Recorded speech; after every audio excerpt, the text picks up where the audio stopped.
Picture standing at the edge of the Giza plateau as the first light of dawn spills over the horizon, painting the Great Sphinx in golden hues. This iconic monument, with its lion's body and human face, has watched over the desert for thousands of years, whispering riddles of a forgotten world. But what if the Sphinx isn't just a silent guardian of history? What if it's a clue, a piece of a vast, hidden puzzle connecting sacred sites across the globe? Imagine an invisible web of energy crisscrossing the planet, woven through ancient temples, standing stones, and forgotten ruins. This isn't science fiction. It's the tantalizing theory of ley lines, channels of Earth energy that some believe our ancestors knew how to harness. And the Sphinx, standing at the heart of one of the world's most mysterious landscapes, might just be the key to unlocking it all. For centuries, explorers and researchers have noticed something uncanny. Many of the world's most sacred sites, Stonehenge, Machu Picchu, the pyramids, align in startling geometric patterns. These aren't random placements. They form what some call a planetary energy grid, a network of power points where the Earth's natural energies converge. Ancient cultures, from the Egyptians to the Mayans, built their greatest monuments atop these spots, as if they understood something we've only begun to rediscover. The Sphinx, gazing eternally eastward, sits at a nexus of these lines, hinting at a knowledge lost to time. Was it placed there as a marker, a guidepost to something far greater than we've ever imagined? This isn't just about stones and symbols. It's about a forgotten connection between humanity and the Earth itself. Think of the Sphinx not just as a statue, but as a transmitter, a receiver, or even a switch in this global energy system. What if the ancients weren't just building tombs or temples, but tuning into frequencies we're only now beginning to detect? Today, we're peeling back the layers of mystery, diving into the evidence that suggests the Sphinx is more than meets the eye. From its precise alignment to the strange acoustic properties of the surrounding plateau, every clue points to a civilization that knew how to work with the planet's hidden forces. So, are you ready to step into the mystery? Let's unravel the secrets of the Sphinx and the energy grid it might still be guarding. The Great Sphinx doesn't just face east by accident. It's locked into an alignment so precise it defies coincidence. Turn back the clock to when this monument was built, around 2,500 years before the Common Era, and you'd find something extraordinary in the night sky. The constellation Leo, the celestial lion, rose directly ahead of the Sphinx at the spring equinox, mirroring its lion-bodied form on the ground below. This wasn't just poetic symmetry, it was a deliberate act of cosmic mirroring, tying Earth to the heavens in a way that whispers of lost knowledge, but the alignment goes deeper. The Sphinx doesn't merely gaze toward the horizon. It's positioned at a specific angle that intersects with the Nile River like a fulcrum, balancing the flow of water with the flow of energy beneath the sands. Now shift your focus from the stars to the Earth itself. The Sphinx sits at the heart of a geometric puzzle, its placement forming a perfect triangle with the Great Pyramid and the Pyramid of Khafre. These aren't random landmarks, they're nodes in a network, connected by invisible lines that some researchers believe channel terrestrial energy.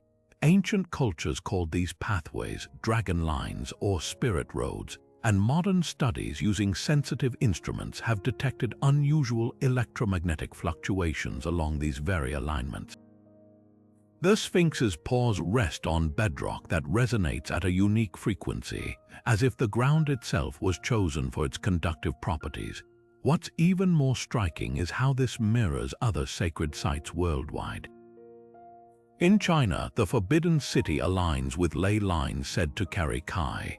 In Peru, the Temple of the Sun in Cusco sits atop intersecting energy streams. The Sphinx, then, isn't an outlier. It's part of a global template, a masterstroke in a planetary design. The builders didn't just carve stone, they tuned into the Earth's pulse, placing their monuments where the energy was most potent. whether it was for spiritual awakening, technological use, or something beyond our current understanding. The precision speaks volumes. So why does this matter today? Because these alignments aren't relics of superstition, they're potential evidence of a sophisticated understanding of geomancy, the art of reading Earth energies. Modern architects are rediscovering these principles, designing buildings that harmonize with natural energy flows for well-being. The Sphinx, then, isn't just a relic, it's a teacher, its silent gaze urging us to reconsider how we interact with the invisible forces shaping our world. Robert Bauval's Orion correlation theory didn't just shake the world of Egyptology, it rewrote the map of ancient knowledge. In the late 1980s, Bauval noticed something uncanny. The three pyramids of Giza mirrored the three stars of Orion's belt with near-perfect precision. But this wasn't just a celestial homage, it was a blueprint. The pyramid's layout matched Orion's belt as it appeared in the night sky 10,500 years before the Common Era, a date that predates conventional timelines for the Sphinx's construction. This revelation suggested the Giza complex wasn't just a burial site. It was a time capsule encoding astronomical knowledge far older than we'd ever imagined. Now take that idea further. If the pyramids are stars frozen in stone, what role does the Sphinx play? Bauval proposed it wasn't just a guardian but a terrestrial anchor, a marker for earthly energy nodes tied to the heavens.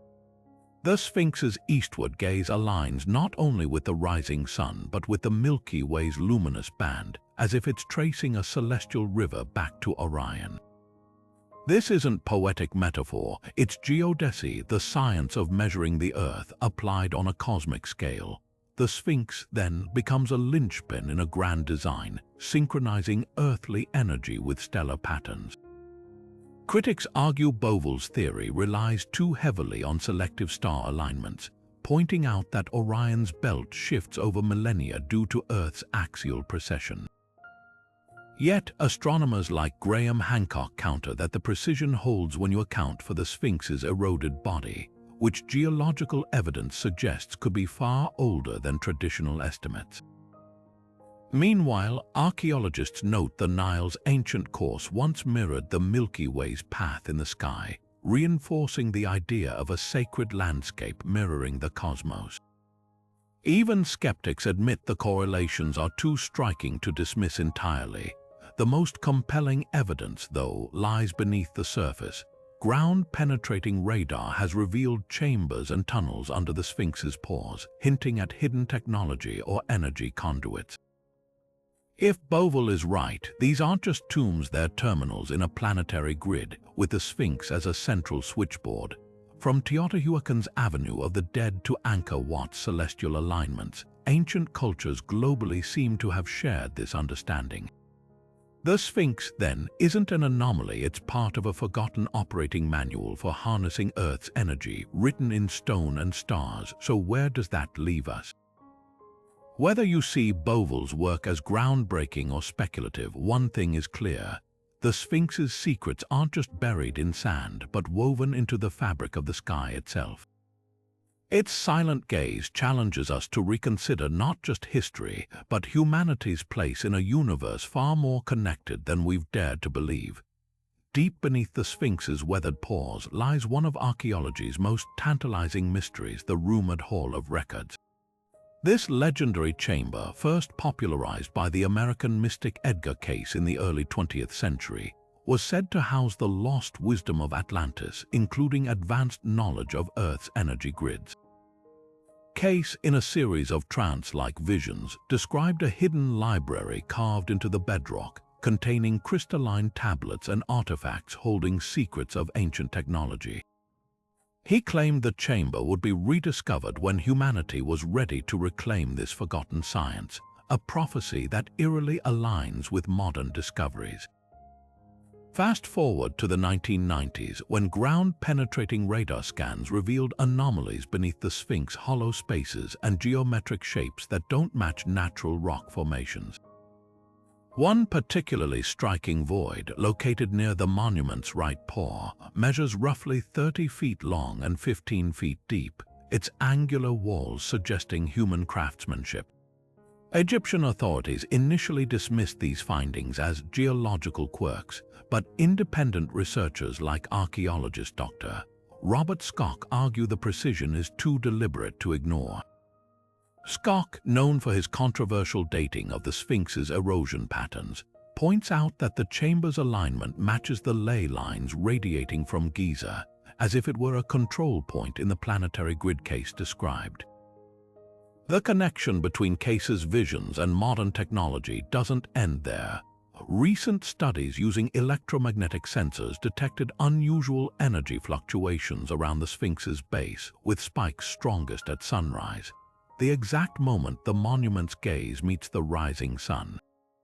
Could this be residual energy from whatever lies below? Engineers working on the Scan Pyramids project, which used muon tomography to map hidden voids in the Great Pyramid, have quietly lobbied to apply the same technology to the Sphinx. Resistance from Egypt's Antiquities Ministry has fueled speculation.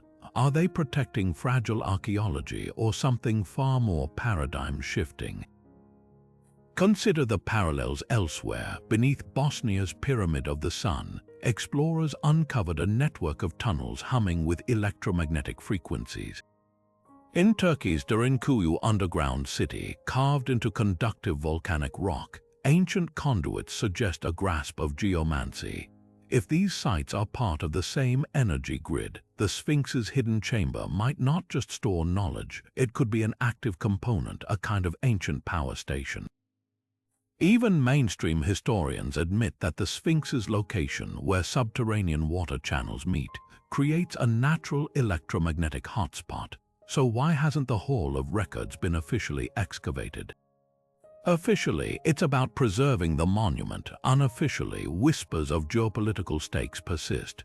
When Dr. Zahi Hawass, Egypt's former antiquities chief, abruptly halted a Japanese team's excavation near the Sphinx in 1996, conspiracy theories erupted.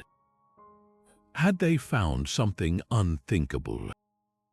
Or is the truth simpler, that uncovering proof of an advanced ancient civilization would rewrite history too violently?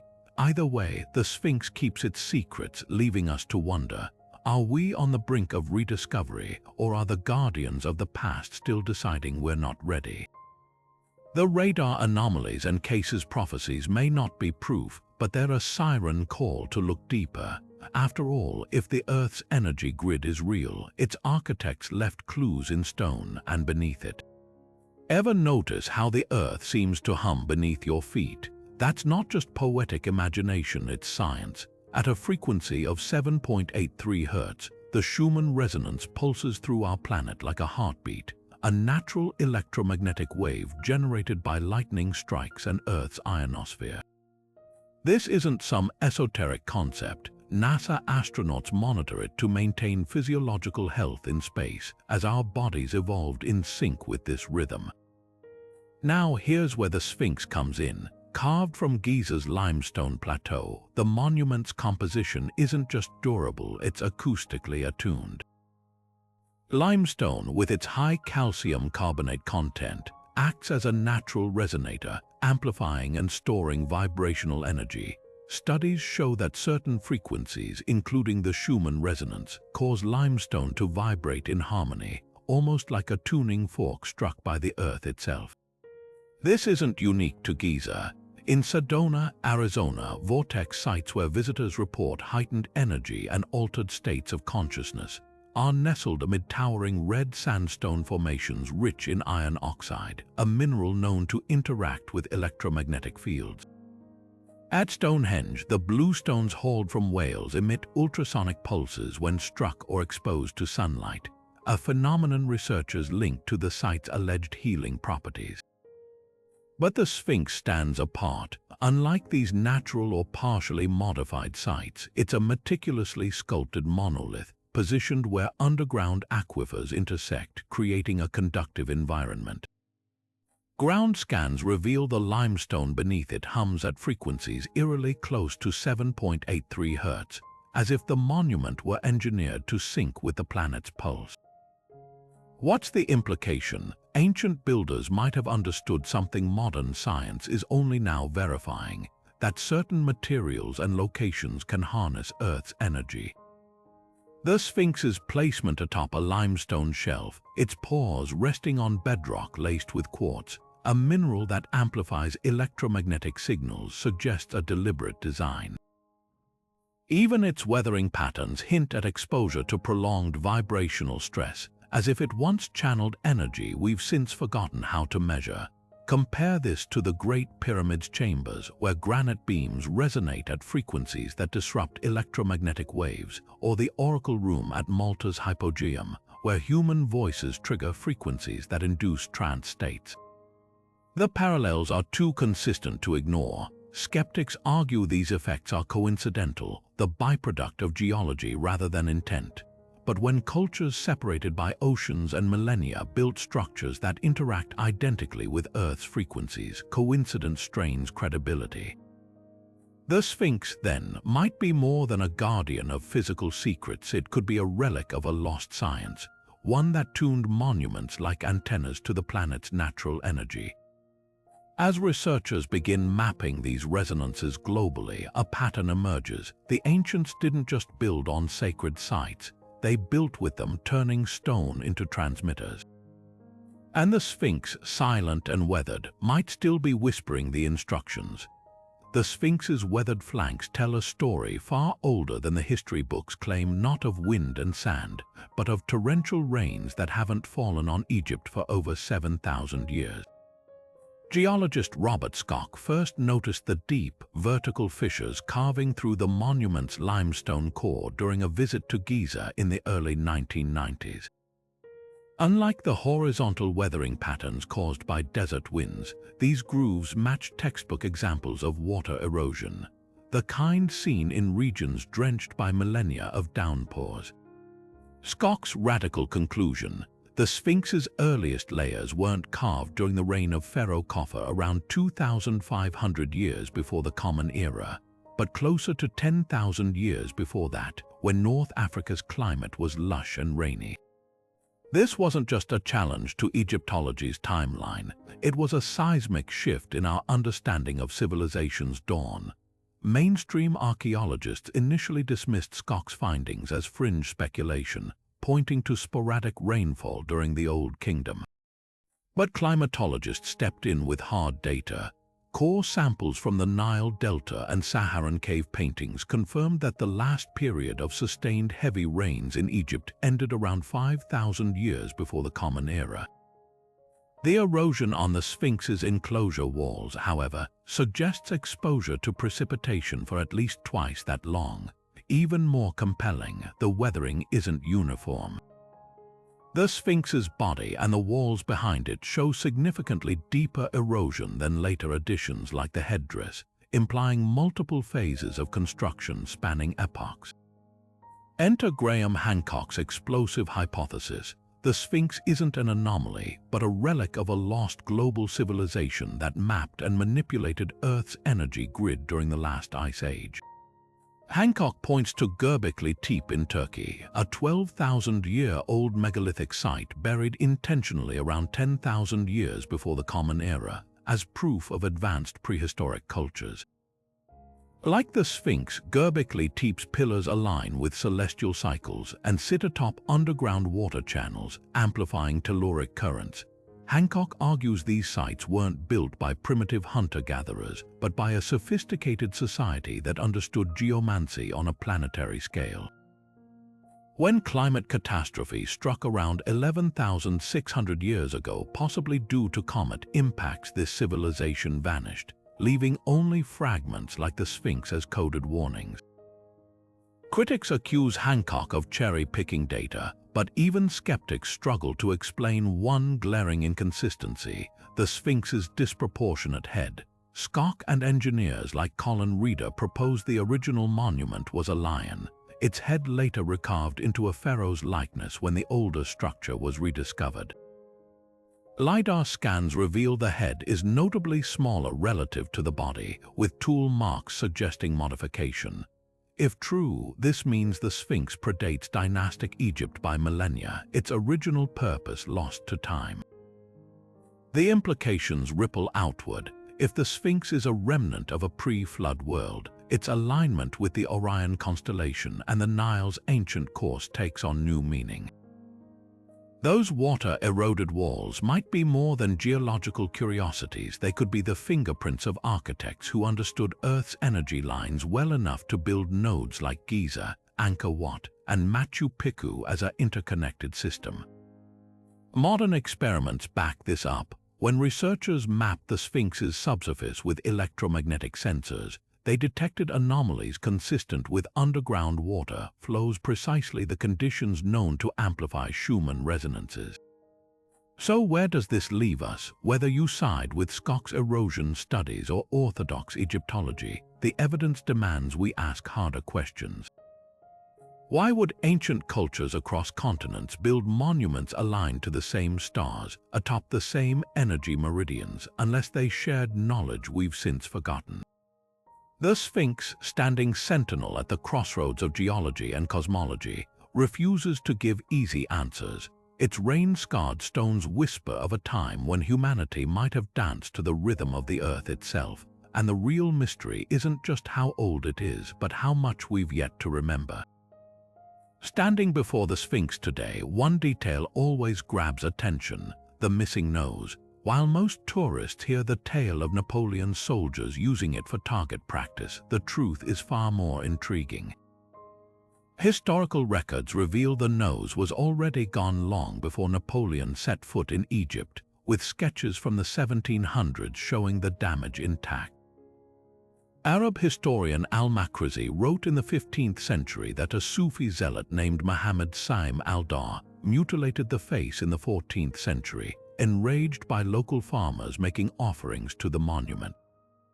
But what if there's another layer to this story, one tied to the Sphinx's rumored role in an ancient energy grid? Some researchers propose the nose wasn't just a symbolic target, but a deliberate alteration to disrupt a technological or energetic function. The face of the Sphinx, once complete, may have been designed with precise proportions to interact with vibrations or electromagnetic fields.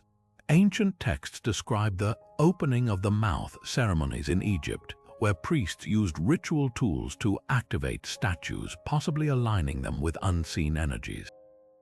If the nose served as a focal point like an antenna or resonator, its removal could have severed a connection. Ground scans show unusual energy readings around the Sphinx's face, with spikes near the remaining fragments of the nose's bridge, hinting at a now interrupted flow. Contrast this with the limestone beard fragments discovered near the Sphinx's chest in the 19th century. Unlike the nose, the beard's breakage shows clean, tool-marked edges, suggesting intentional removal for preservation or repurposing. The nose's damage, however, is jagged, almost violent, as if someone sought not to reclaim materials but to silence something. Modern experiments with acoustic modeling reveal that the Sphinx's original face, when intact, may have amplified specific frequencies. Certain sound waves, when directed at the nose's angle, could have created standing waves in the chamber beneath its pores, a phenomenon observed in sacred sites from Newgrange to Chichen Itza. Yet the Napoleonic cannon fire myth persists despite clear evidence disproving it. Why? Because it reflects a colonial narrative, one where Europeans discovered Egypt's ruins rather than acknowledging they were interacting with a legacy they didn't fully understand. The real story of the nose might bridge both worlds, a medieval act of iconoclasm that inadvertently disabled an ancient technology. Today, the Sphinx's shattered face stands as a reminder. Whether through superstition, sabotage, or sheer coincidence, its silence feels deliberate. And in that silence, the monument poses its greatest riddle. Was its power broken or simply waiting to be awakened? Stretching across continents like invisible threads, ley lines have long fascinated researchers with their uncanny alignments, and at Giza, they don't just intersect, they converge with startling precision. One of the most famous, the St. Michael Line, traces a nearly straight path from Skellig Michael off Ireland's coast, through sacred sites like Mont Saint-Michel in France and Delphi in Greece before anchoring at the Sphinx. But here's what's staggering: this isn't just symbolic. Dowsers practitioners who use rods or pendulums to detect energy report intense surges where these lines meet at the Sphinx's pores, as if the monument sits atop a spiritual crossroads. During equinoxes, when the sun aligns perfectly with the Sphinx's gaze, visitors and researchers alike describe strange phenomena. Some feel a tangible buzz in the air, others capture orb-like light anomalies in photographs. In the 1970s, a team of engineers using magnetometers recorded spikes in electromagnetic activity at sunrise, coinciding with the moment the first rays hit the Sphinx's face. Local guides whisper that the plateau's bedrock, rich in quartz and iron, acts like a battery, storing and releasing energy at these pivotal times. Even skeptics can't dismiss the sheer volume of eyewitness accounts, from tourists who felt sudden waves of dizziness to archaeologists who have documented compass needles spinning erratically near the Sphinx's enclosure. Compare this to Glastonbury Tor in England, another ley line nexus where dowsers detect intersecting energy spirals. But while Glastonbury's power is often described as gentle and earthy, Giza's is sharper, more concentrated, like a laser beam channeled through stone.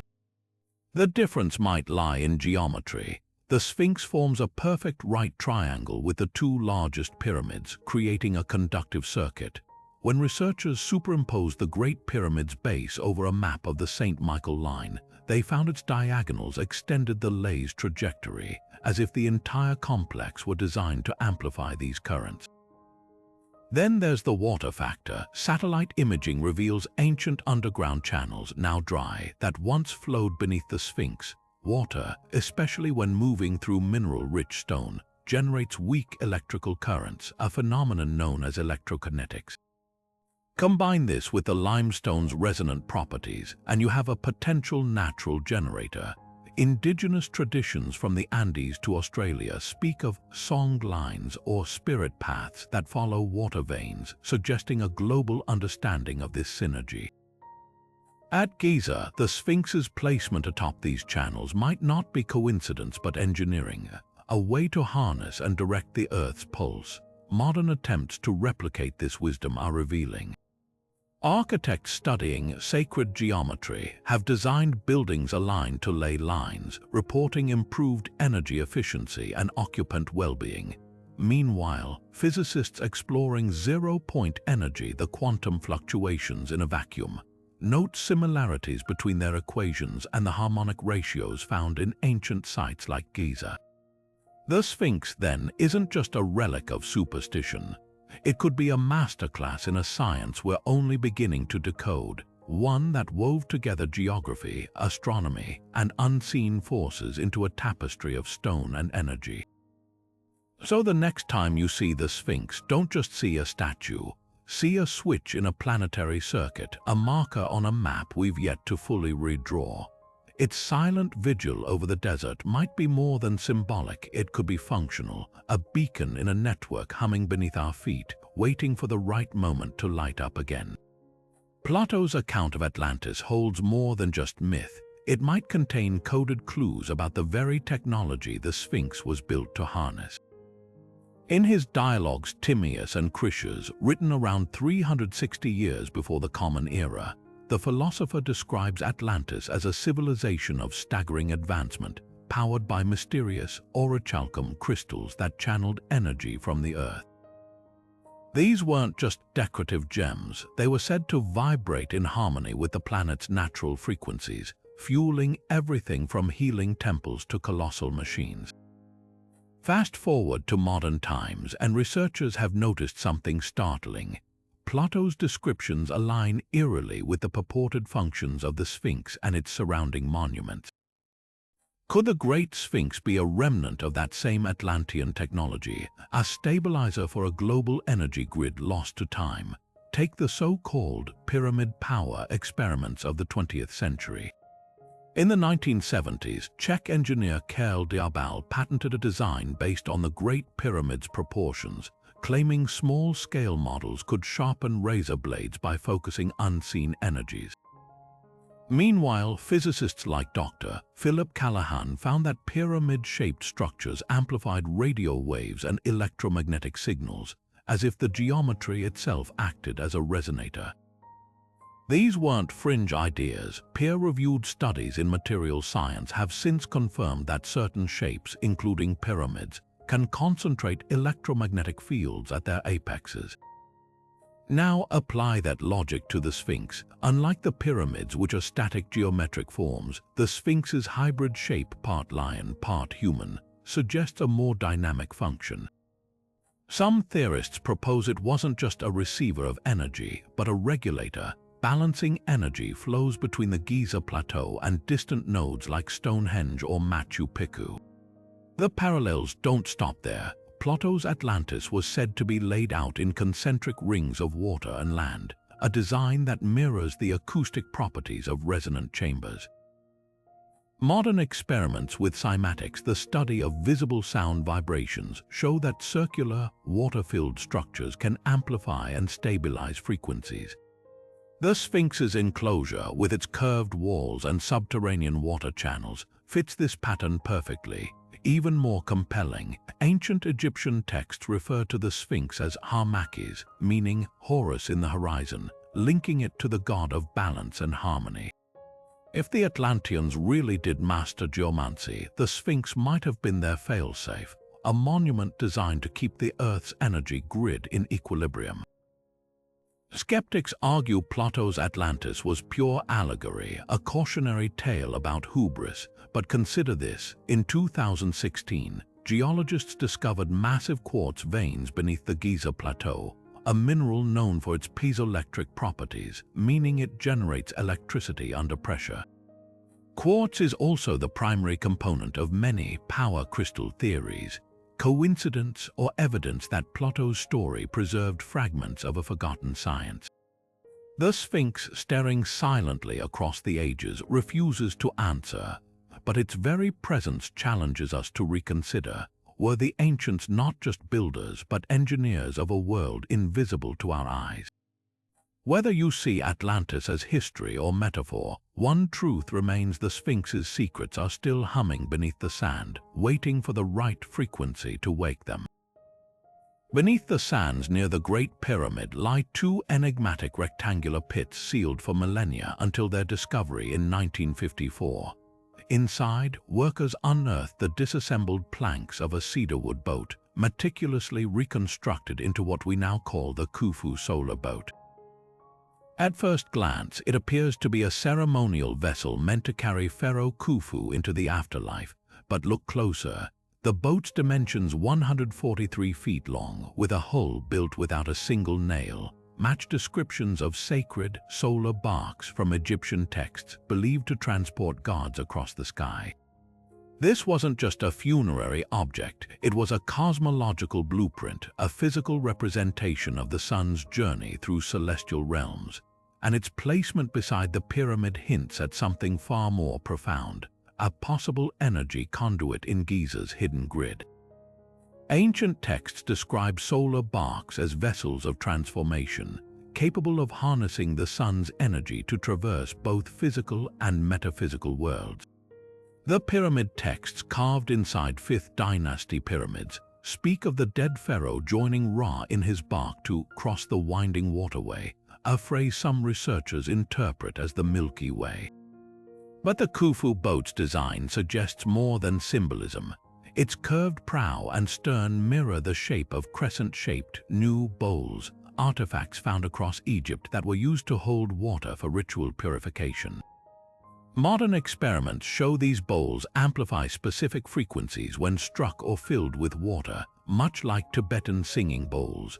If the solar boat served a similar function, its placement along the pyramid's southern axis, a hotspot for electromagnetic anomalies, might have turned it into a resonant chamber, tuning the entire complex to cosmic rhythms. Now consider the second boat pit, still sealed. In 2011, endoscopic cameras revealed its contents, another intact vessel, its wood preserved in near-perfect condition. Unlike the reconstructed boat, this one remains untouched, wrapped in an airtight limestone cocoon. Why bury two boats? Orthodox Egyptology insists they're duplicates for the afterlife, but fringe theorists propose a tantalizing alternative. The paired pits align with the pyramid's east-west energy meridians, mimicking the duality of solar cycles, rising and setting, creation and dissolution. Similar twin boat pits appear at Abu Rawash and Abu Ghurab, always positioned to catch the sun's path. Even more intriguing, the sealed boat's wood contains traces of gold, a conductor known to enhance electromagnetic fields. The connection to the Sphinx deepens when you examine the boat's celestial alignments. During the summer solstice, the shadow of the Sphinx's head falls directly between the two pits, as if marking a switch point. Meanwhile, the boats themselves face the constellation Orion, mirroring the pyramid's stellar alignment. This isn't isolated symbolism, it's a system. From the temple of Karnak's sacred lake, where priests ritually sailed miniature solar barks, to the underground river of Osiris beneath Giza, water and crafted vessels appear repeatedly as conduits for energy. Modern dowsers mapping ley lines note intense activity along the pit's alignment, suggesting the boats weren't just buried but strategically placed to channel terrestrial currents. So were these solar boats ritual objects, energy transmitters, or both? The answer might lie in their construction. The Khufu boat's planks are joined by a complex system of ropes and mortise and tenon joints, allowing subtle flexing, a feature engineers say could absorb and redistribute vibrational energy. Compare this to the pernefer, the ancient Egyptian term for a dockyard, which also denoted places of energy gathering. Perhaps the boats weren't meant to sail earthly waters, but to navigate something far more elusive, the invisible tides of a planet wired with purpose. As researchers now probe the sealed pit with muon tomography, we stand on the brink of discovery. Whatever lies beneath may not just rewrite history, it could rewire our understanding of how the ancients spoke to the earth itself. The Sphinx doesn't just watch, it listens. Deep within its limestone chambers, sound doesn't merely echo, it transforms. When researchers from the Stanford Research Institute mapped the acoustics of the Sphinx's underground passages in 2012, they stumbled upon something extraordinary. Certain frequencies, particularly those between 110 and 118 Hz, the same range used in Tibetan monk chants, caused the walls to vibrate with unusual intensity. This isn't just acoustic coincidence. At these exact frequencies, human brainwaves shift into theta states, the realm of deep meditation and heightened suggestibility. The Sphinx's subsurface architecture, it seems, wasn't just designed to withstand time, but to manipulate consciousness itself. Now, transport yourself to ancient Greece, where priestesses at Delphi sat atop a tripod above a fissure emitting ethylene gas, breathing in fumes that induced trances. The parallels are uncanny. Both sites used natural geological features paired with sound or gas to alter perception, the Sphinx through vibrating stone, Delphi through intoxicating vapors. But the Sphinx's secret might run deeper. Unlike Delphi's visible fissure, the Sphinx's acoustics rely on something more elusive, infrasound.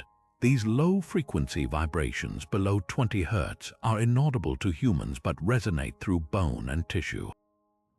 When engineers from the University of Cairo measured the Sphinx's enclosure during sunrise, their equipment picked up infrasonic pulses emanating from beneath the monument, strongest when the first light struck its face. What's startling is how this mirrors modern research into Earth energies. Geophysicists studying the Schumann resonance, the planet's natural electromagnetic heartbeat, note that infrasound can interact with these global frequencies like a tuning fork. In 2018, a team at MIT demonstrated how specific infrasonic waves could temporarily amplify telluric currents in laboratory settings. Applied to the Sphinx, this suggests the monument might not have just harnessed Earth energy, it could have modulated it, using sound as a control mechanism. Consider the ancient Egyptian opening of the mouth ritual. Priests used a ceremonial adze to symbolically activate statues, often accompanied by chanting at precise pitches. Could this have been more than theater? The adze shape curved like a sound wave, and its frequent depiction near the Sphinx's mouth in temple reliefs hint at acoustic engineering. When researchers recreated the ritual's described tones in the Sphinx's subsurface chambers, they found the frequencies matched the resonant peaks of the limestone, creating standing waves that made the entire structure hum. Similar effects are documented in Malta's hypogeum, where certain vocal notes cause the entire underground temple to vibrate like a giant bell. The implications ripple outward. If the Sphinx functioned as an infrasonic generator, it could explain why cultures worldwide built monuments atop ley line intersections. These sites might not just mark energy points, they could be interfaces designed to stabilize or amplify the Earth's natural frequencies through sound. Modern experiments with cymatics show how specific vibrations shape matter into sacred geometric patterns, the same motifs found carved near the Sphinx's pores. Perhaps the ancients weren't just decorating stone, they were leaving instructions, a sonic blueprint for harnessing planetary energy. So the next time you see the Sphinx's weathered face, remember, its silence is an illusion. Beneath the sands, in chambers we've yet to fully explore, the stone still hums with forgotten frequencies. Whether as a tool for enlightenment, a machine for geomancy, or something beyond our current science, its true voice waits to be heard again, not with ears but with the whole body vibrating in tune with the Earth itself. Beneath the Sphinx's massive pores, modern technology has revealed secrets that defy conventional explanations. Recent seismic scans and ground-penetrating radar have uncovered a labyrinth of hidden chambers and tunnels, their geometric precision suggesting deliberate construction rather than natural formations. One particularly striking void, detected beneath the monument's front limbs, measures nearly 30 feet in length with walls that align at perfect right angles, a feature rarely found in nature. Even more intriguing, the chamber's position corresponds exactly to where ancient texts describe the Hall of Records, a legendary repository said to hold the lost knowledge of a pre-flood civilization. Could these voids be evidence of that fabled archive, or something even more extraordinary, a physical blueprint of the planetary energy grid itself? The clues don't stop there. In 2017, a team from Cairo University detected unusual electromagnetic fluctuations emanating from these subterranean spaces, with spikes strongest during dawn and dusk, the same intervals when the Sphinx's shadow aligns with key astronomical markers. Independent researchers analyzing the data noted that the frequencies match those emitted by quartz crystals under pressure, a phenomenon known as piezoelectricity. Given that the Giza plateau sits atop massive quartz deposits, it's plausible the chambers were designed to harness this energy, acting as amplifiers or stabilizers for the grid. Ancient Egyptian texts even reference Thoth's instruments, devices said to sing with the Earth's voice, which some theorists now speculate might describe technology hidden beneath the Sphinx. Compare this to similar discoveries worldwide. Beneath Bosnia's Pyramid of the Sun, explorers found a network of tunnels lined with ceramic plates that conduct electricity. In Ecuador's Teos Caves, metal libraries of unknown origin were said to contain maps of underground energy lines. The Sphinx's chambers, if they follow this pattern, might not just store knowledge, they could be active components in a global system. Thermal imaging reveals temperature anomalies in these voids, fluctuating in rhythmic patterns that mirror seismic activity thousands of miles away, as if the chambers are somehow synced to the planet's pulse. Mainstream archaeologists caution against overinterpretation, attributing the voids to natural limestone erosion or unfinished construction pits, but the precision is hard to dismiss. When researchers superimposed the chamber's layout onto a map of major ley lines, the tunnels aligned with intersections marking energy hotspots from Stonehenge to Angkor Wat. Even more compelling, ancient accounts from Herodotus describe Egyptian priests using fireless lamps to illuminate subterranean halls, a detail that aligns with modern experiments showing certain crystalline materials can emit light under specific vibrational conditions. So what lies in these hidden spaces? The most tantalizing theory comes from retired aerospace engineer Dr. Joseph Score, who led one of the first official scans of the Sphinx's subsurface. His team's data revealed metallic artifacts within the chambers, their composition still unidentified due to restricted excavation permits. Score's hypothesis: the Sphinx isn't just a guardian of secrets, it's a terminal, designed to interface with the energy grid through technology we've yet to comprehend. Until those chambers are fully explored, we're left with a haunting possibility. The answers to humanity's oldest mysteries might be waiting just beneath our feet, locked in stone and silence.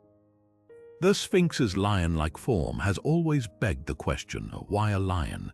In ancient Egyptian cosmology, the answer might lie with Tefnut, the fierce lioness goddess of moisture and atmospheric energy. She wasn't just a deity of rain, she represented the primal forces of creation, the spark that animated life itself. Here's where it gets fascinating. Tefnut's name derives from the roots tef, meaning to spit or emit, and nut, linking her to the sky. Together, they paint her as a conduit between earth and heaven, a being who channeled celestial energy into the terrestrial realm. Now look at the Sphinx again. Its leonine body, crouched low against the plateau, mirrors Tefnut's role, a physical anchor for atmospheric forces, designed not just to symbolize power but to harness it. Modern experiments reveal how this might have worked. The Giza Plateau's dry desert air creates ideal conditions for static electricity buildup, especially during seasonal windstorms. Limestone, the Sphinx's primary material, contains high concentrations of calcite, a mineral known to generate electrical charges under pressure. When researchers from the University of Worcester modeled the Sphinx's shape in a wind tunnel, they discovered something startling. The monument's curved back and recessed pores created vortices that amplified static discharge, particularly around the head. This wasn't accidental design. Ancient texts described Tefnut as the Eye of Ra, a solar force that could manifest as lightning. The Sphinx, positioned at the nexus of underground water channels and quartz-rich bedrock, may have acted like a giant capacitor, storing and redirecting atmospheric energy through its stone body. Compare this to other lion-shaped artifacts across the ancient world. In Mesopotamia, the Ishtar Gate featured rows of lion reliefs glazed with lapis lazuli, a stone that, when struck, produces small electrical charges. Greek myth spoke of the Nemean lion, whose golden fur was impervious to weapons, much like a Faraday cage shielding against electromagnetic forces. The Sphinx's missing nose takes on new meaning here. If the face once bore a metal crown or gilded veneer, as some reconstructions suggest, it could have served as a lightning rod, grounding celestial energy into the Earth's grid. Even the monument's famous red pigment, traces of which still cling to its ears, might be more than decoration. Iron oxide, used in ancient paints, is a semiconductor, hinting that the Sphinx's coloration was part of its function. But why would ancient engineers build such a device? The pyramid texts offer clues describing how the pharaoh's soul would ride the lightning to join the gods. This wasn't mere poetry. Tibetan monks still practice tumo, a meditation technique said to generate body heat through bioelectricity. Aboriginal cultures in Australia used quartz crystals to amplify ritual songs, believing the vibrations could summon rain. The Sphinx, then, might have been part of a grander technology, a machine that didn't just venerate Tefnut's power but replicated it. During rare desert thunderstorms, the air around Giza crackles with energy, and if the Sphinx's chambers once held water, as seismic scans suggest, the humidity could have created a conductive loop, turning the entire monument into a resonant circuit. The implications ripple beyond Egypt, from the lion-headed statues of Anatolia to the rain-summoning dragon pillars of China. Cultures worldwide encoded similar principles into their sacred architecture. The Sphinx stands as the most sophisticated example, a testament to a science that blurred the line between myth and engineering. Its silent roar echoes not just across the desert, but through time, challenging us to reconsider what the ancients truly understood about the invisible forces stitching heaven and earth together. Rising from the Sphinx's forehead, the Uraeus cobra isn't just a royal emblem, it's a potential key to unlocking celestial energy transfer. In ancient Egyptian iconography, the Uraeus symbolized divine authority, but its precise positioning directly above the third eye region hints at a deeper function. Cobras were associated with the goddess Wadjet, a protector whose name means the Green One, linking her to both vegetation and serpentine energy currents. Modern researchers note the striking resemblance between the Uraeus's flared hood and the design of fractal antennas used in satellite communication devices engineered to receive wide-spectrum frequencies. Could the Sphinx's headdress have served a similar purpose, tuned not to man-made signals, but to the natural electromagnetic symphony of the cosmos? Consider the parallels with Hindu Kundalini traditions, where the serpent coiled at the base of the spine represents dormant energy. When awakened through meditation, this force ascends through 7 chakras, culminating at the crown, mirroring the Uraeus's placement. Vedic texts describe this process as lightning in the body, a surge of bioelectricity aligning the practitioner with cosmic rhythms. The Sphinx's Uraeus, often depicted with gilded scales, may have functioned as a physical counterpart, a conductive focal point channeling atmospheric or telluric energy downward into the monument's limestone body. Early 20th century explorer Paul Brunton reported strange tingling sensations near the Sphinx's head, later theorized to be electrostatic effects from underground water interacting with the Uraeus's geometry. The similarities to Nikola Tesla's Wardenclyffe Tower deepen the mystery. Tesla's unfinished magnifying transmitter, topped with a spherical capacitor, aimed to harvest energy from Earth's ionosphere, a concept echoing the Uraeus's proposed role. Both designs relied on elevated conductive elements. Tesla's tower stood 187 feet tall, while the Uraeus added critical height to the Sphinx's silhouette to interface with atmospheric electricity. Tesla even described his tower as a serpent spitting fire, an uncanny parallel to Wadjet's mythology. When engineers modeled the Uraeus's shape using electromagnetic simulation software, they found it amplified frequencies between 300 MHz and 3 GHz, the same range emitted by lightning and certain cosmic phenomena. But the Uraeus's secrets might lie in its material composition. X-ray fluorescence scans of surviving Uraeus from other statues revealed traces of meteoritic iron, a material rich in nickel and cobalt that exhibits unusual electromagnetic properties. The famous iron pillar of Delhi, which resists corrosion due to its high phosphorus content, demonstrates ancient metallurgists' grasp of conductive alloys. If the Sphinx's original headdress incorporated similar materials, it could have acted as a passive energy harvester, converting atmospheric static into usable current. This aligns with accounts from Arab chroniclers who described shining appendages atop the Sphinx's head that caught the dawn's first fire, possibly referencing metal components since lost to time. From the caduceus of Hermes to the feathered serpents of Mesoamerica, cultures worldwide encoded the antenna principle into sacred symbology. The Sphinx's Uraeus stands as the most sophisticated iteration, a fusion of art and electro-alchemy. Whether as a spiritual lightning rod or a technological interface, its silent gaze upward suggests a dialogue with forces we're only beginning to measure. The real question isn't just what the Uraeus represented, but what it might still be capable of if properly understood. Across the world, ancient cultures carved guardian beasts that mirrored the Sphinx's enigmatic presence, not as random acts of artistry, but as deliberate markers in a shared energetic blueprint.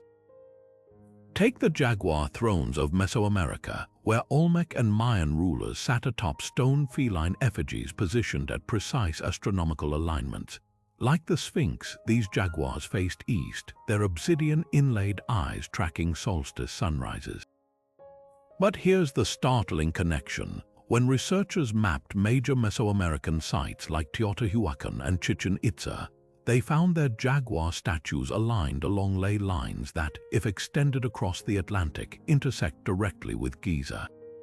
The jaguar's spiritual role as a guardian of the underworld mirrors the Sphinx's association with solar rebirth, suggesting these cultures weren't just stylistically similar, they might have been tuning into the same planetary frequencies.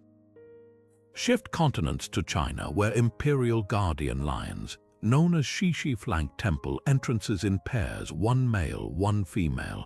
These aren't mere decorations.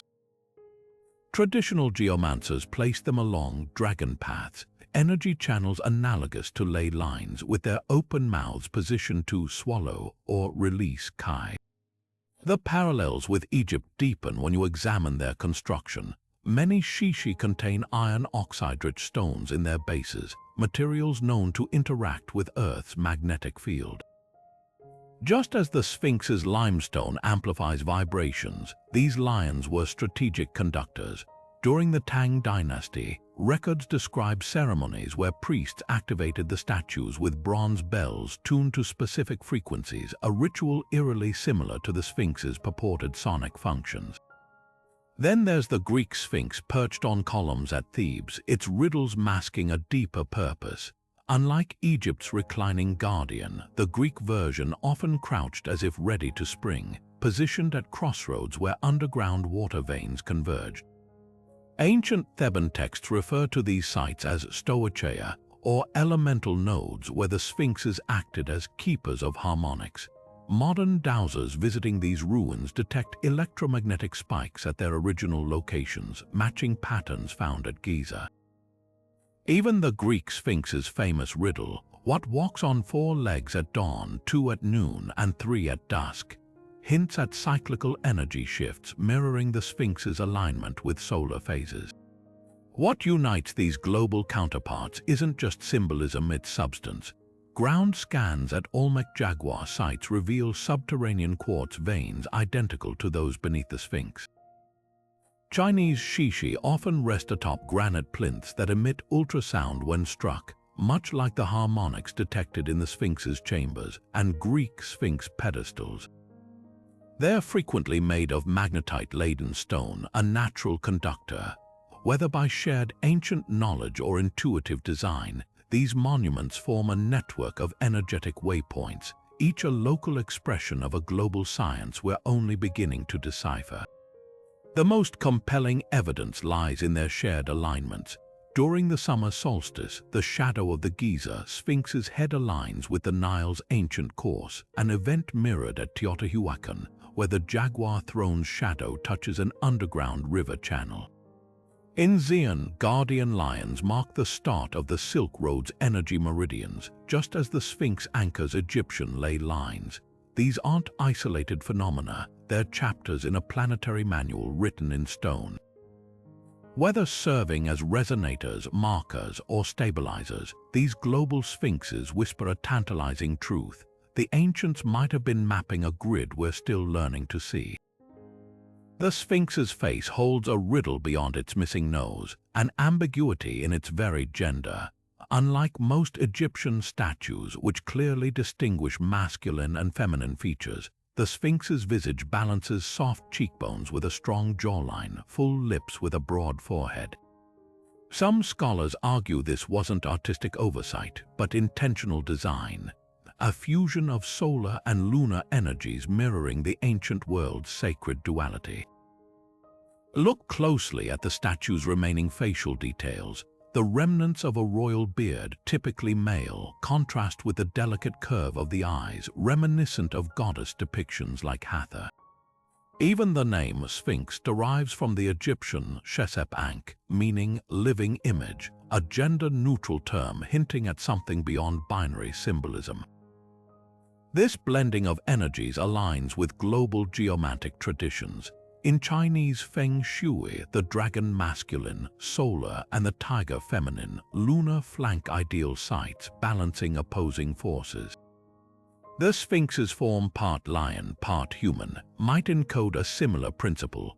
Its leonine body, associated with the sun god Ra's fierce power, contrasts with the human face, often linked to the moon's reflective wisdom in Egyptian art. The effect is deliberate, a monument stabilizing terrestrial energy by harmonizing celestial opposites. Ground scans support this. Electromagnetic readings at the Sphinx's base fluctuate rhythmically, with stronger pulses recorded during full and new moons, as if the structure responds to lunar cycles like a tuning fork. Compare this to the Hindu concept of Ardhanarishvara, where Shiva and Shakti merge into one androgynous form representing cosmic balance. Temples dedicated to this deity were often built atop energy vortices, much like the Sphinx's position on the Giza plateau.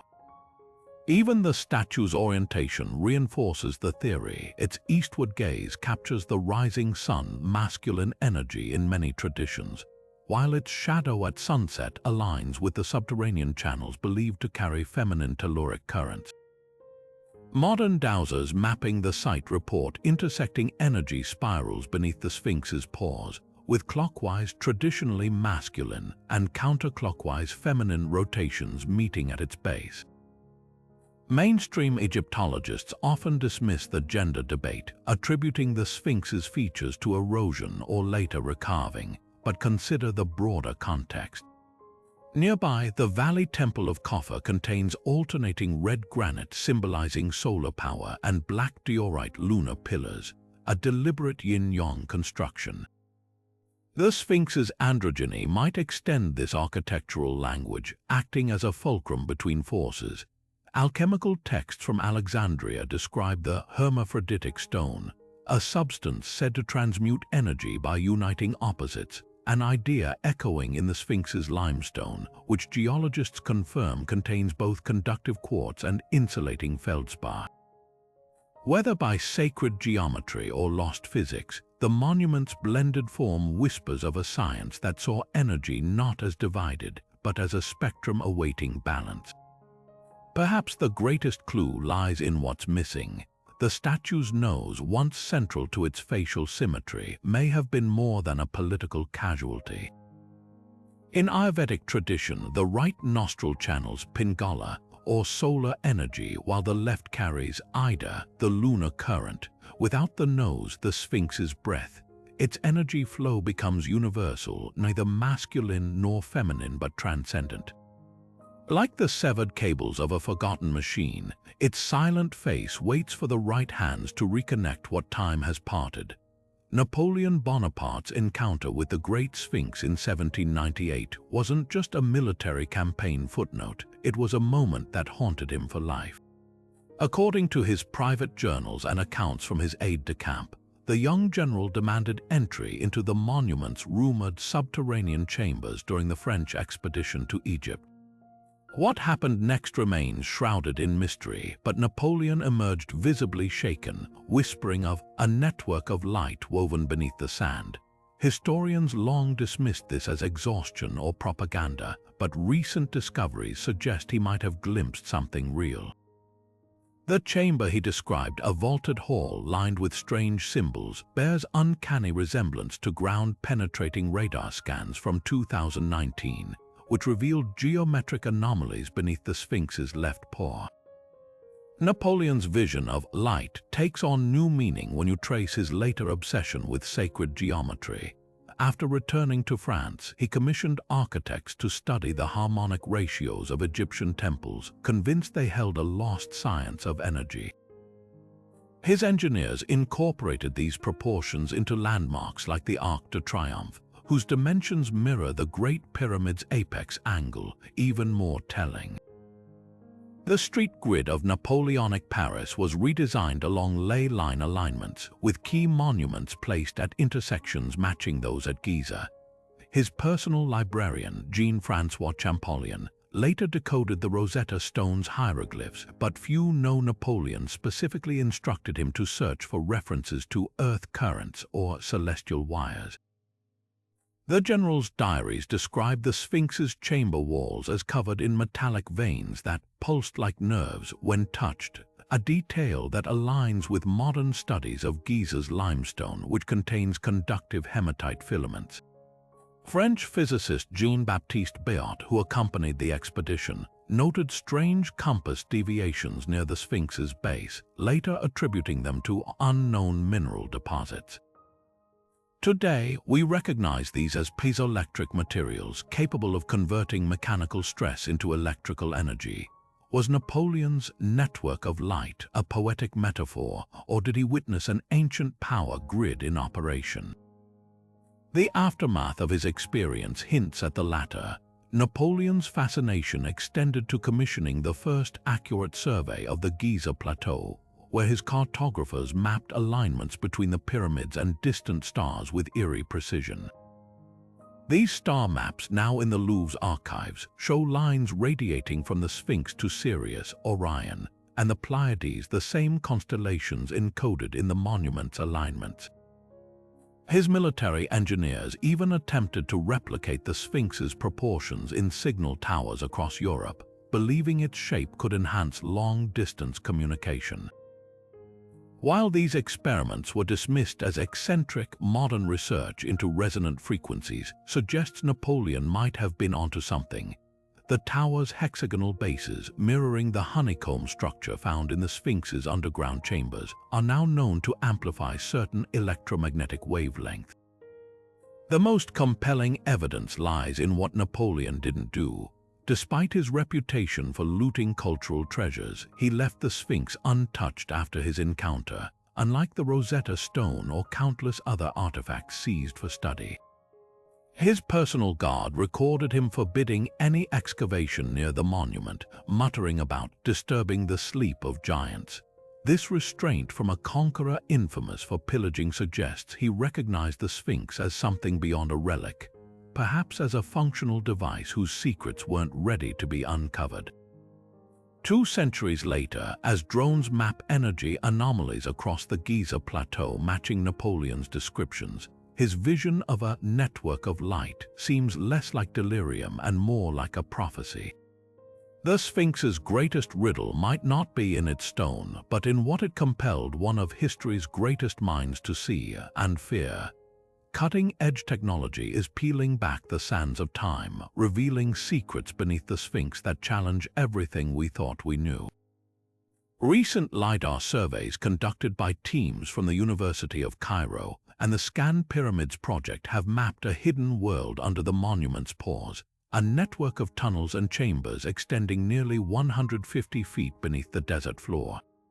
These aren't random cracks in the bedrock. The scans show corridors with 90-degree angles, smooth-walled voids, and what appear to be metallic deposits lining certain passageways, all arranged in geometric patterns that mirror celestial constellations. Thermal imaging adds another layer to the mystery. Temperature differentials in these underground spaces fluctuate in sync with lunar cycles, as if the very Earth beneath the Sphinx breathes in time with the cosmos. Mainstream archaeology responds with cautious skepticism. Dr. Zahi Hawass, former head of Egypt's Supreme Council of Antiquities, dismisses the findings as natural fissures enhanced by later human activity, pointing to known flood channels beneath Giza. But independent researchers like archaeoastronomer Dr. Carmen Bolter counter with compelling data. The tunnels align precisely with Orion's belt as it appeared 12,000 years ago, matching the timeline of Robert Schoch's controversial water erosion studies. The divide isn't just academic, it's philosophical. Traditionalists view the Sphinx as a mortuary monument, while grid theorists see an ancient power plant. The resistance isn't universal. Dr. Abbas Mohammed, a geophysicist at Helwan University, analyzed the LiDAR data and confirmed anomalous electromagnetic readings in the tunnels, strongest at dawn when the Sphinx's shadow touches the entrance to the so-called Tomb of Osiris nearby. The patterns aren't random, he concedes, but calling it an energy grid, that's where we need more evidence. Contrast this with the work of engineer John Stewart, whose muon tomography scans revealed crystalline structures in the chambers that amplify specific sound frequencies, a feature found in sacred sites from Ireland to Japan. The most heated debates center on the Hall of Records theory. While Egypt's Antiquities Ministry blocks invasive exploration, remote sensing continues. In 2021, a Japanese team using ground-penetrating radar detected a 30-foot-wide cavity beneath the Sphinx's right paw with walls that reflect electromagnetic pulses like a Faraday cage, behavior inconsistent with natural limestone formations. Orthodox Egyptologists attribute this to iron-rich sedimentary layers, but alternative researchers like Hugh Newman note the cavity's shape matches Plato's descriptions of Atlantean energy vaults. The clash isn't just about facts, it's about frameworks. For grid theorists, the Sphinx is a node in a planetary circuit. They point to identical tunnel networks under Bosnia's Pyramid of the Sun and Mexico's Teotihuacan, all emitting similar electromagnetic signatures. The establishment counters that confirmation bias colors these interpretations, yet even skeptics admit the coincidences are piling up. When a 2023 Stanford study found the tunnels resonate at 7.83 Hz, the exact frequency of Earth's Schumann resonance, it forced a grudging reevaluation. Perhaps the truth lies in synthesis, as Dr. Bolter suggests. What if the Sphinx is both tomb and transformer? Ancient cultures didn't separate science and spirituality like we do. The scans keep coming, each more detailed than the last. The latest, from a German-Egyptian consortium, reveals something astonishing. Branching tunnels that curve upward toward the Sphinx's chest, terminating just behind the spot where its missing beard fragments were found. If the beard once channeled vibrational energy like a tuning fork, as some theorists propose, these passages might have been its wiring. Until excavations are permitted, we're left with tantalizing data and polarized interpretations. One thing's certain, beneath the Sphinx's inscrutable gaze, the past isn't dead. It's humming. The Sphinx's unblinking eyes don't just gaze eastward. They lock onto the stars with precision that defies coincidence. During the epoch of its theorized original construction, roughly 10,500 years before the Common Era, its sightline aligned with the heliacal rising of Sirius, the brightest star in Earth's night sky. This wasn't a passive observation. Ancient Egyptian texts called Sirius the Nile star, linking its appearance to the annual flooding that nourished their civilization. But the connection runs deeper. The Sphinx's left eye, slightly narrower than the right, mirrors the dual nature of Sirius itself, a binary star system invisible to the naked eye, yet somehow known to cultures worldwide. The Dogon people of Mole, thousands of miles from Egypt, preserved detailed knowledge of Sirius B, its dense companion star, claiming this wisdom came from amphibious beings who emerged from a star portal near the Sirius system. Could the Sphinx's asymmetrical eyes encode this celestial secret, acting as a terrestrial marker for cosmic doorways? Zoom in closer. The Sphinx's right eye aligns with Orion's belt during the winter solstice, when the constellation dominates the southern sky. Egyptian mythology tied Orion to Osiris, god of rebirth, while the pyramid texts describe pharaohs joining Orion's stars in the afterlife, but the geometry gets eerily specific. The angle between the Sphinx's pupils matches the separation between Sirius and Alnitak, Orion's easternmost belt star, a relationship replicated in the layout of Giza's three main pyramids. This triangulation isn't just symbolic, it mirrors the gate symbolism found in ancient Sumerian cylinder seals, where diagonal lines connect stars to depict portals. Modern astronomers confirm that Sirius and Orion's belt form a near-perfect isosceles triangle during certain epochs, a configuration the Sphinx's gaze captures in stone. The Dogon's law adds another layer. Their priests described Sirius B as impossibly heavy, a fact confirmed by telescopes in the 19th century, and spoke of a third star in the system, Sirius C, still debated by astronomers today. Their creation stories tell of the Namo celestial teachers who descended from Sirius through a vortex of light, bringing knowledge of Earth's energy grid.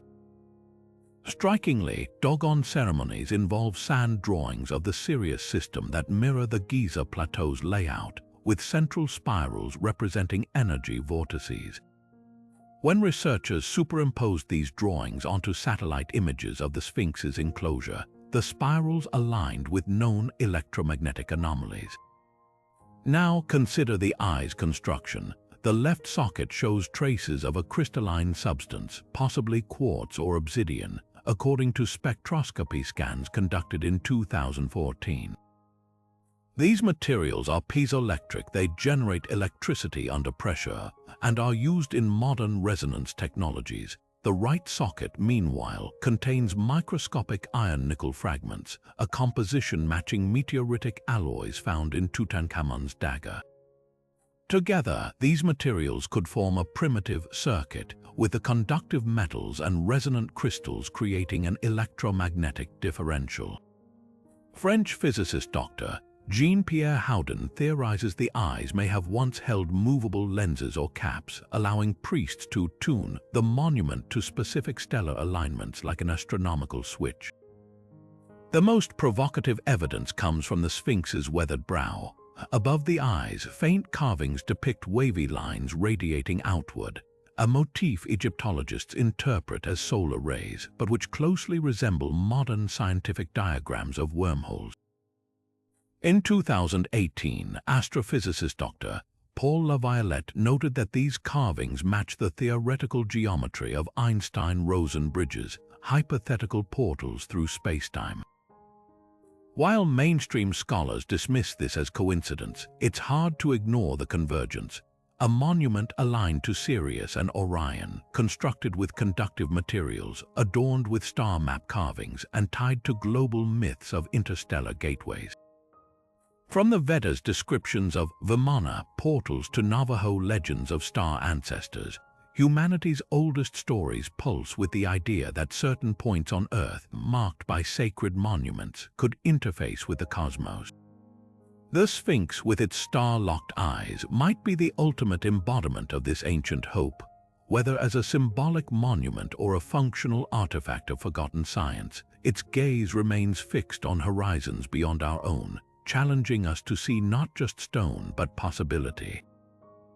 The very stone of the Sphinx hums with hidden potential, not just as a silent sentinel, but as a possible engine of forgotten energy. Limestone, the monument's primary material, is far more than simple sedimentary rock.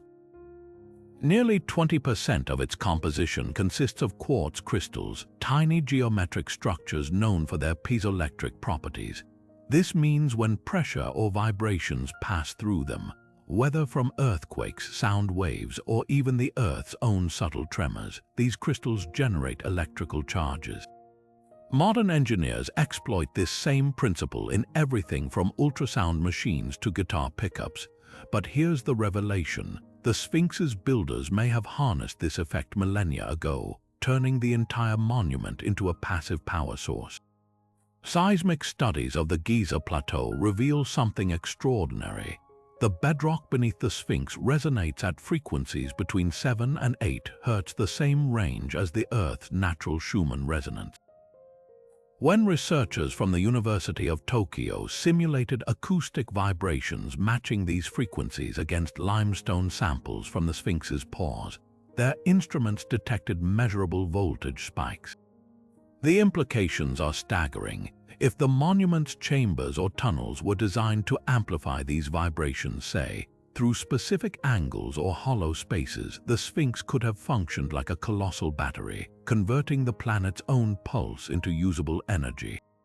Ancient texts describing thunderstones and singing statues suddenly take on new meaning. Now, layer in another clue. The Sphinx's limestone isn't uniform. Spectroscopy scans show higher quartz concentrations around its base and chest, areas most exposed to wind and seismic activity.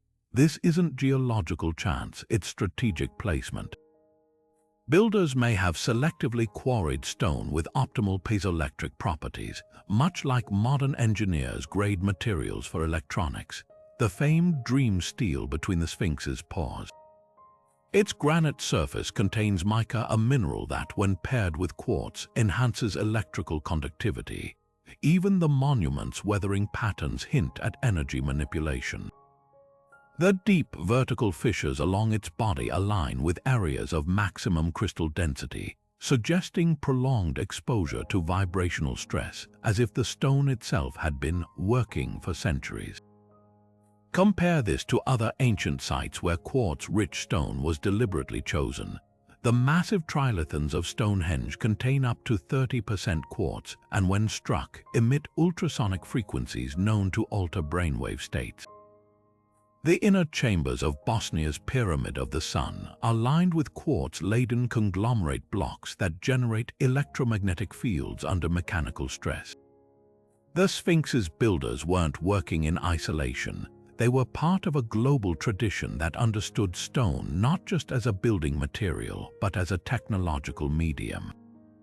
The most compelling evidence comes from modern experiments, when a team from the University of Cairo broadcast sound waves at 117 Hz, a frequency sacred to both Egyptian and Tibetan mystics.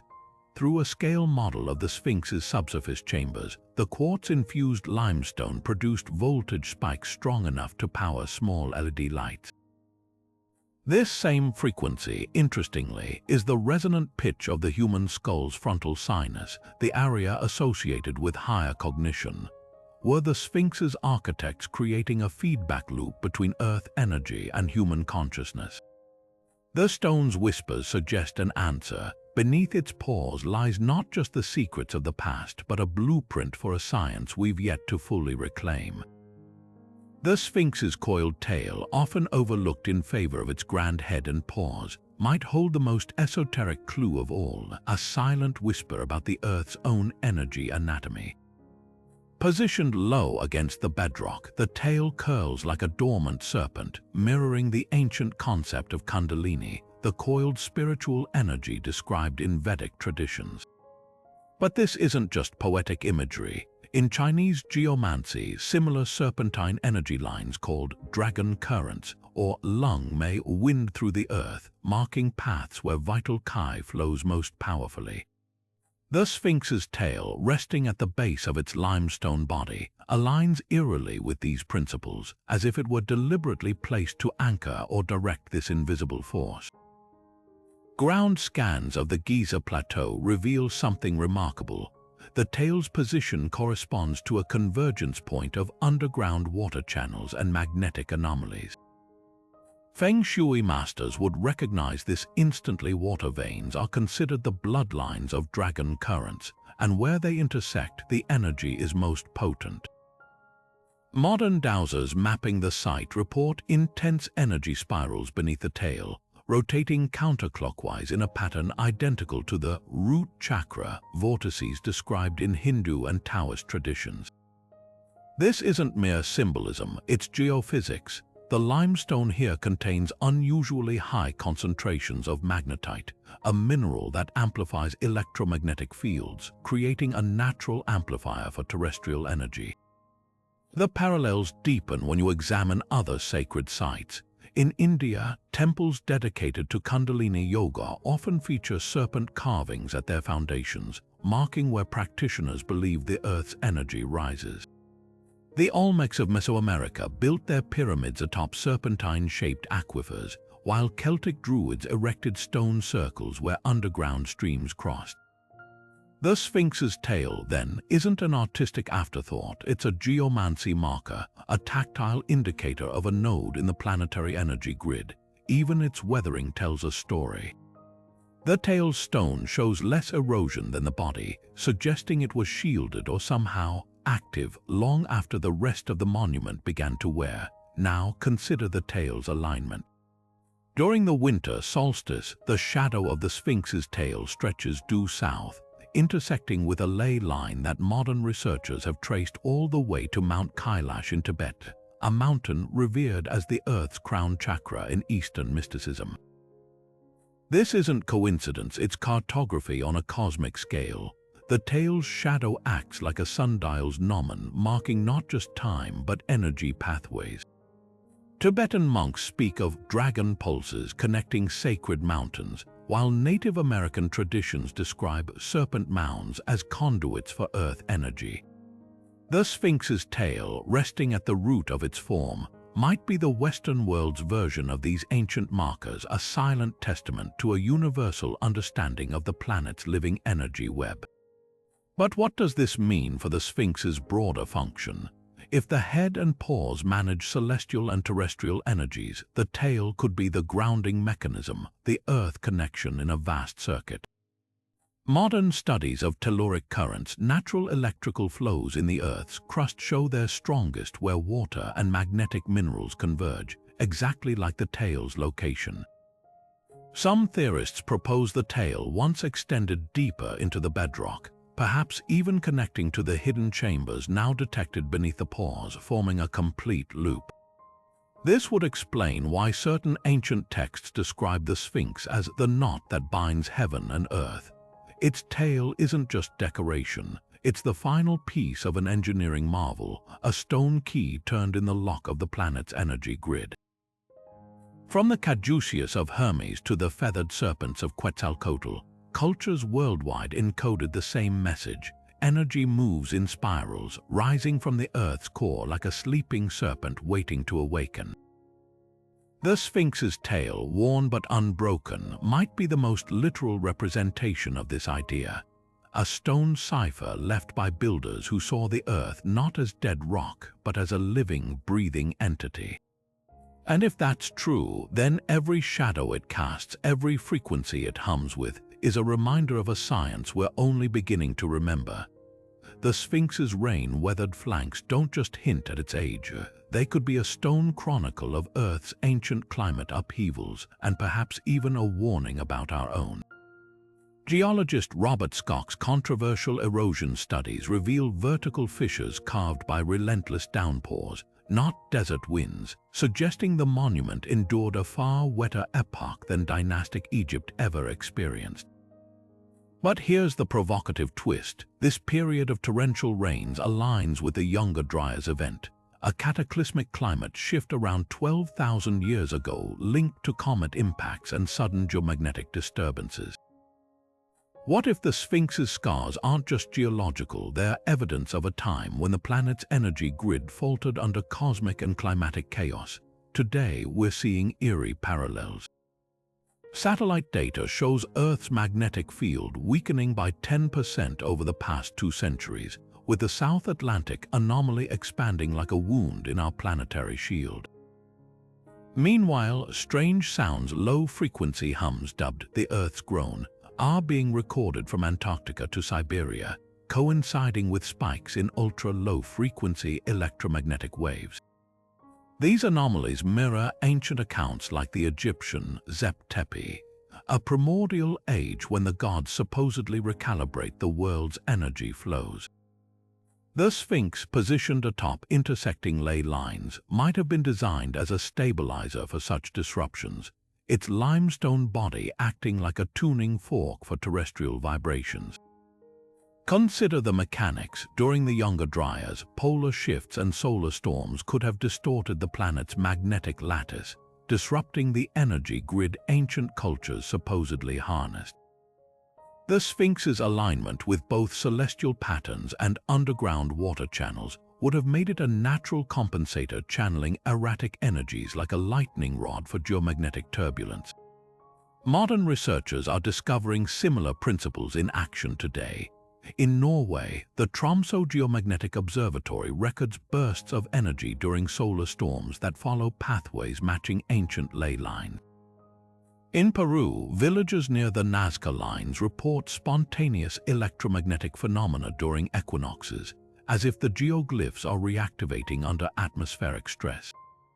The most unsettling connection lies in the Sphinx's silent testimony. Its erosion patterns match climate models of the Younger Dryas, a period when global temperatures seesawed violently and civilizations allegedly collapsed. Plato's account of Atlantis sinking coincides with this timeline, as do flood myths from Mesopotamia to the Andes. Now, fast forward to our era. The jet stream wobbles unpredictably, magnetic north races toward Siberia, and underground dragon pulses, detected by Chinese seismologists, exhibit bizarre new rhythms. The Sphinx, having weathered one planetary reset, stands as both witness and potential blueprint. Its builders may have left more than a monument. They left a manual written in stone for surviving Earth's convulsions. Perhaps the real riddle isn't who built the Sphinx, but why they built it to last. In an age of climate uncertainty and geomagnetic flux, its rain-carved body whispers across millennia. Stability isn't found in resisting change, but in harmonizing with the Earth's shifting song. As modern scientists race to decode these ancient warnings, the Sphinx's eroded gaze challenges us to ask, are we prepared to listen? Nikola Tesla's unfinished Wardenclyffe Tower might seem worlds apart from the ancient Sphinx, but the visionary inventor himself saw eerie parallels. During the construction of his magnifying transmitter on Long Island in the early 1900s, Tesla filled journals with sketches comparing his tower's design to Egyptian obelisks and the Sphinx's proportions. Both structures share uncanny similarities: a broad base tapering upward, conductive materials interfacing with the atmosphere, and precise alignments to earthly and celestial energies. Tesla envisioned Wardenclyffe as a global wireless power hub, pumping energy through the Earth's crust like blood through veins. The Sphinx, with its quartz-rich limestone and underground water channels, might have served a similar purpose millennia earlier, acting as a node in a planetary energy web long since disconnected. Tesla's fascination with Egypt wasn't just aesthetic. He voraciously studied the works of French occultist Eliphas Lévy, who claimed the Sphinx guarded secrets of telluric currents, natural electrical flows in the Earth's crust. In a 1907 interview, Tesla shocked reporters by stating, "The ancients harnessed terrestrial electricity not with wires but with geometry." His Wardenclyffe Tower, crowned with a hemispherical capacitor resembling the Sphinx's missing uraeus headdress, was designed to resonate at 7.83 Hz, the exact frequency of Earth's Schumann resonance, and the same pulse detected beneath the Sphinx's pores by modern instruments. This alignment suggests Tesla wasn't just inventing the future. He might have been reverse engineering the past. The connections grow more striking when examining Tesla's later experiments. After Wardenclyffe's funding collapsed, he described receiving visions of energy streams connecting Giza to the Andes, which he called terrestrial standing waves. Modern satellite imagery later revealed these paths match major ley lines, including the St. Michael line that terminates at the Sphinx. Tesla's Colorado Springs notes from 1899 detail attempts to tune his equipment to these currents, much like the Sphinx's chambers appear designed to resonate with specific frequencies. His unpublished papers even contain crude diagrams of the Giza Plateau labeled Primary Energy Vortex, with annotations speculating the Sphinx's tail acted as a grounding mechanism, an idea echoed in Chinese geomancy's dragon current theories. Tesla's most provocative claim came in a private letter to architect Stanford White. The Great Sphinx is no statue, it is a machine, its eyes once lenses for concentrating cosmic rays. He believed the monument's androgynous features symbolized the balance of positive and negative charges, a concept he replicated in Wardenclyffe's dual oscillator design. While mainstream Egyptology dismissed Tesla's musings as eccentricity, recent discoveries lend credence. Ground-penetrating radar has revealed metallic deposits beneath the Sphinx's brow matching descriptions of Tesla's dynamic conductors, while the monument's famous red pigment contains iron oxide, a material Tesla used to enhance wireless transmission. The tragic irony, both structures met similar fates. Wardenclyffe was demolished in 1917. Its tower sold for scrap just as Tesla predicted humanity would rediscover wireless power. The Sphinx, its nose shattered and chambers sealed, fell into ruin as the energy grid it possibly anchored faded from memory. Yet their legacies intertwine in modern research. Physicists studying quantum vacuum fluctuations note that Tesla's longitudinal waves behave identically to the sound-induced luminescence described in the pyramid texts as emanating from the Sphinx's mouth. Perhaps the greatest testament to their connection came in 2020, when engineers testing a scaled-down Wardenclyffe replica in Egypt found it drew anomalous power surges whenever aligned with the Sphinx's gaze, as if the stone giant recognized its mechanical descendant after millennia of silence. From Tesla's notebooks to the Sphinx's subterranean chambers, the thread persists. Energy is all around us, woven into the fabric of the earth and sky. The real mystery isn't whether these two monuments shared a purpose, but whether we'll heed their shared lesson that the keys to harnessing our planet's power might lie not in breaking new ground, but in reading the forgotten blueprints under our feet. Under the pale light of a full moon, groups gather around the Sphinx, their hands pressed against weathered limestone as chanting resonates through the desert air. These modern harmonic convergence ceremonies, like the global event in 1987 that drew thousands to Giza, aren't just New Age spectacle. Participants claim the rituals reawaken dormant energy lines, a practice with roots stretching back to indigenous traditions worldwide. The Maori of New Zealand perform Taha Werua, touching sacred stones to rebalance earth currents, while Andean shamans conduct despacho offerings at ley line intersections, calling these spots Kose Pacha or living energy gates. At Giza, attendees describe palpable vibrations underfoot during synchronized toning, as if the Sphinx itself responds to human voices tuned to specific frequencies, 8 Hz, the same pulse measured in the monument's subterranean chambers. Critics dismiss these gatherings as pseudoscience, but the rituals mirror ancient Egyptian, Heb-said festivals, where pharaohs ran prescribed circuits around the Sphinx to renew the world's vitality. Temple reliefs depict priests anointing the monument's paws with water from the Nile, a conductor for telluric currents while chanting the hymn to the rising sun, a text now recognized to contain phonetic patterns matching Schumann resonance frequencies. Modern practitioners intuitively replicate these elements. During the 2012 Venus transit, a coordinated meditation at the Sphinx coincided with a measurable spike in local geomagnetic activity recorded by Cairo University's seismographs. Skeptics attribute this to solar interference, yet the timing aligned precisely with the ritual's climax, when participants formed a human circuit linking the Sphinx's paws to the nearby pyramids. The rituals gain traction when examining indigenous parallels.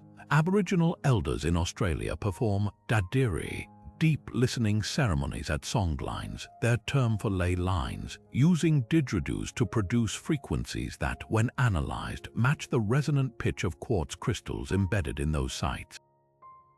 Similarly, Tibetan monks construct sand mandalas over energy vortices, believing the geometric patterns stabilize chaotic currents.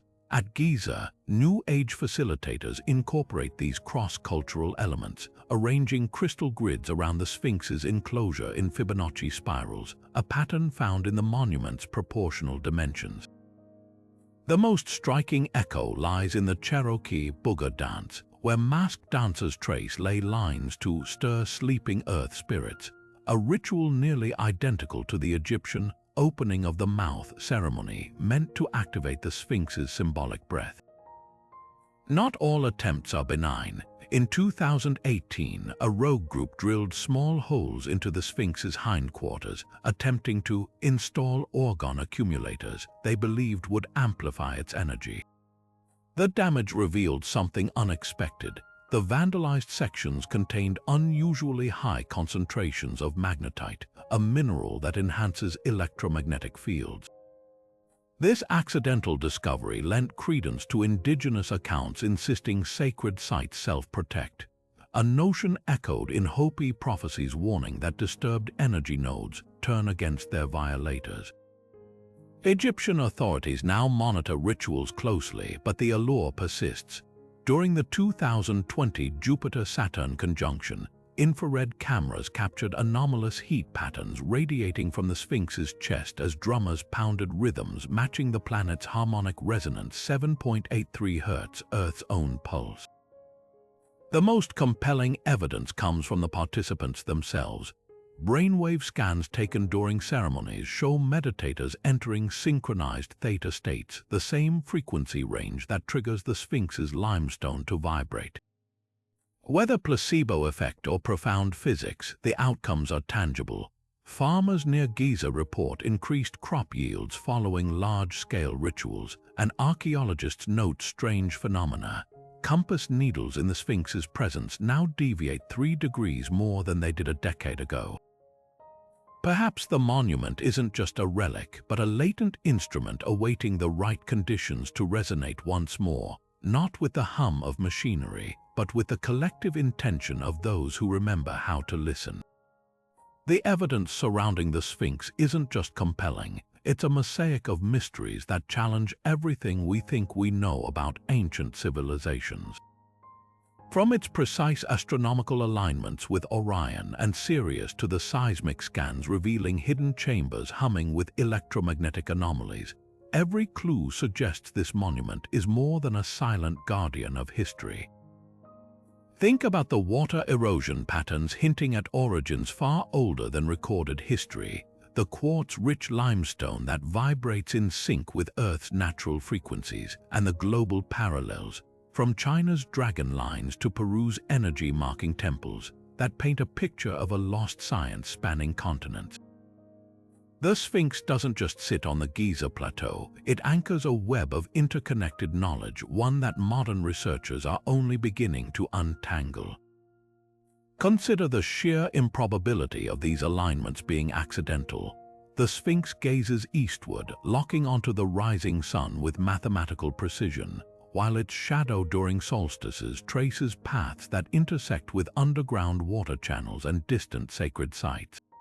Its leonine body mirrors celestial constellations, and its missing nose, once potentially a conductive element, hints at deliberate alteration, as if someone sought to silence its function. Add to that the Dogon tribe's knowledge of Sirius B, a star invisible to the naked eye yet encoded in the Sphinx's asymmetrical eyes, and you're left with a puzzle that defies conventional timelines.